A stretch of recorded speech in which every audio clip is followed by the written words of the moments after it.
Ya llegamos a la atmósfera económica. ¿Cuánto que se ha comentado esa carta del Fondo Monetario Internacional?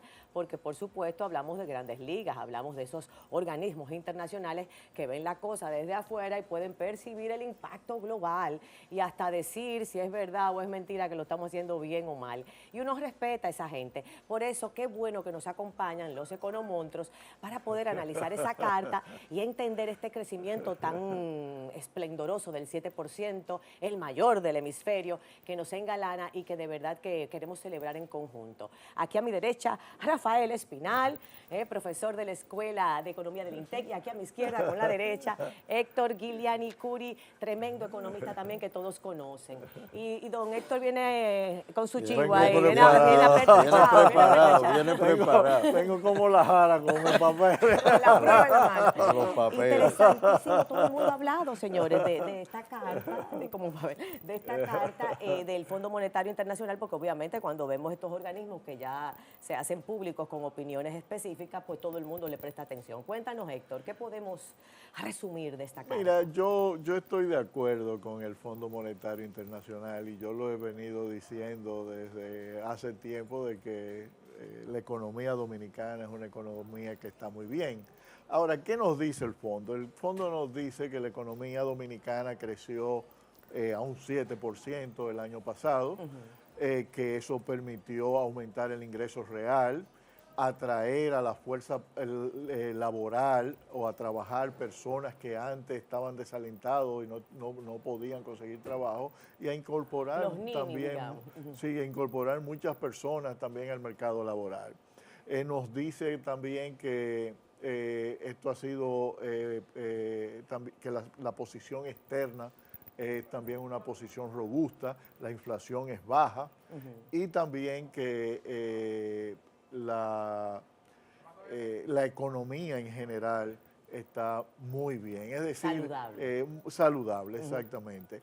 Pero también llama la atención sobre algunos problemas que todavía siguen sobre el tapete, que es la necesidad de hacer reformas estructurales que permitan consolidar las finanzas públicas. ¿Y por qué dice el fondo eso?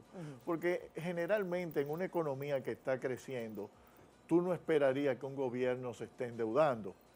Y el gobierno dominicano está endeudándose y sigue aumentando la deuda. O sea, a ver si te sigo, Héctor. O sea, si estamos creciendo tanto, ¿por qué coger más prestado? ¿Por qué coger más prestado? Y eso es lo que está ocurriendo. Entonces, lo que dice el Fondo Monetario es que se debe aprovechar la ocasión para fortalecer la base tributaria. Ahora, el fondo... Fortalecer más. Fortalecer yo creo más. Que es una gran fortaleza sí. de los últimos gobiernos. Bueno, pero mira, los otros días un amigo periodista por Twitter publicó un cuadro donde muestra que la República Dominicana está dentro de los países de menor tributación como porcentaje del PIB. Sí, lo vi. Pero entonces yo lo que le pregunté a él, bueno, ¿y qué impuestos van a subir? Porque el INTEBI es de los más altos del mundo. Los impuestos a la gasolina también son de los más altos. Tú no vas a subir el impuesto sobre la renta cuando los Estados Unidos lo están bajando. Y tú vas agarrando impuesto por impuesto y somos de los países más gravados. Me parece que la información entonces no es real. Bueno, lo que pasa es que quien lo paga es la clase media, básicamente porque si tú le das exenciones impositivas a muchas empresas, alguien lo tiene que pagar, porque el gobierno va a tratar de buscar esos recursos por algún otro lado. Me está dando por la llaga, Héctor, ¿no? Me está dando por la llaga, que yo soy la defensora oficial de la clase media. Siempre he dicho que somos un sándwich. Somos un sándwich y estamos apretados de una manera que no estamos respirando. Bueno, y en realidad esto es un gobierno que nunca ha beneficiado a la clase media. La clase media lo que hacen es básicamente explotarla. Trabajar y pagar impuestos para no usufructuar beneficios del Estado. Exactamente. Como quizás las clases pobres y también, bueno, de alguna manera las clases ricas. Los empresarios grandes. Sí. ¿Qué dice Rafael desde el punto de vista del endeudamiento? Que es una de las cosas que más llama la atención, incluso en los análisis de los grandes economistas del país y a nivel internacional, ha llamado la atención que el nivel de nosotros de endeudamiento es alto. Y como bien señala Héctor, realmente nosotros tenemos un buen comportamiento de ingresos a nivel tributario, una buena economía, entonces, ¿por qué endeudarnos más? Sí, mira, yo comparto con Héctor el hecho de que el informe muestra que la economía dominicana es exitosa desde el punto de vista del crecimiento. Hay muchos factores de los que hemos hablado aquí, como el tema de la desigualdad, la distribución, Sí. que no le corresponde al fondo tocar esos temas sociales a profundidad. Ujú. Pero el Porque no tema, tienen repercusión económica no, directa. no, y además Ujú. porque hay otros organismos, incluso de Naciones Unidas, como el Derechos PNUD, humanos. el Banco Programa de Naciones Mundial. Unidas, el Banco Mundial, que tocan esos temas. Ahora, el fondo sí señala la preocupación sobre la deuda, aunque lo plantea por la sostenibilidad fiscal, la estructura fiscal. ¿Por qué? Porque hace un señalamiento de la calidad del gasto, Sí.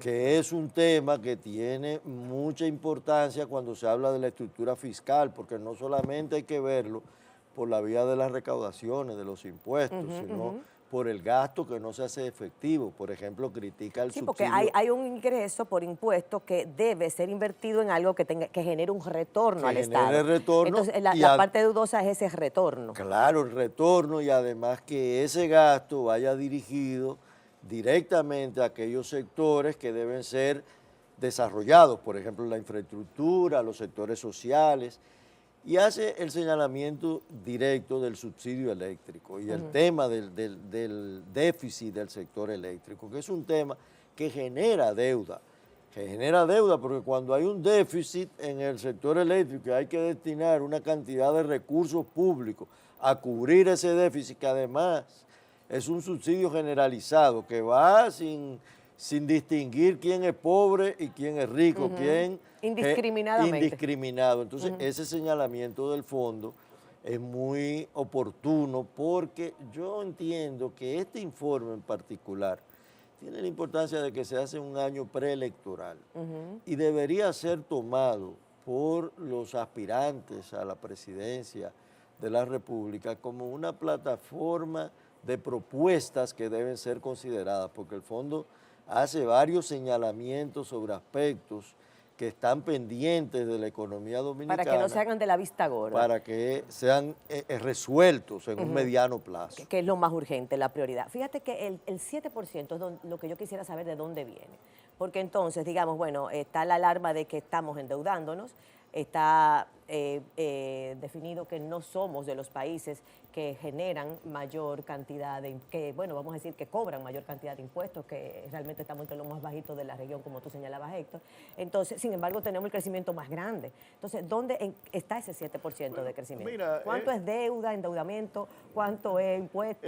es lo mismo que ha pasado en los Estados Unidos, que el presidente Trump prometió que con las reducciones impositivas iba a haber un crecimiento que iba a generar más ingresos que las reducciones impositivas estaban quitando. Y ese no ha sido el caso. Lo mismo ocurre aquí en la República Dominicana con las exenciones tributarias. Las exenciones tributarias se conceden con ese propósito, pero en realidad los ingresos no crecen en la misma proporción que va creciendo el producto. Y por eso se produce el déficit. Ahora, mira una cosa que quisiera aclarar. Aunque la deuda del sector público financiero de la República Dominicana no es una deuda alta.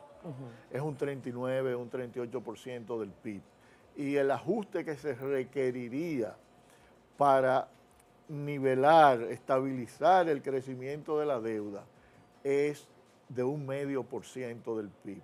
Lo que pasa es que el fondo incluye la deuda del Banco Central en el cálculo total de deuda. Y, lógicamente, si se incluye la deuda del Banco Central, el ajuste fiscal que se va a tener que hacer para estabilizar esa deuda es gigante, va a ser muy alto. Pero entonces, ¿por qué se produce ese déficit?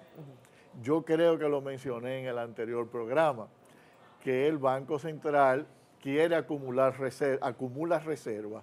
Para acumular reservas tiene que darle peso a la gente.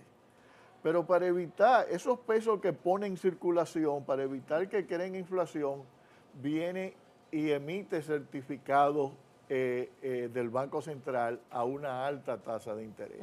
que le quita, vamos a decir, mercado a la banca privada también. No necesariamente. No necesariamente. Mira, fíjate, entonces, ¿qué es lo que ellos hacen? Los dólares que ellos compran, ellos vienen y lo invierten en los Estados Unidos en deuda del Tesoro norteamericano a un 0,5%.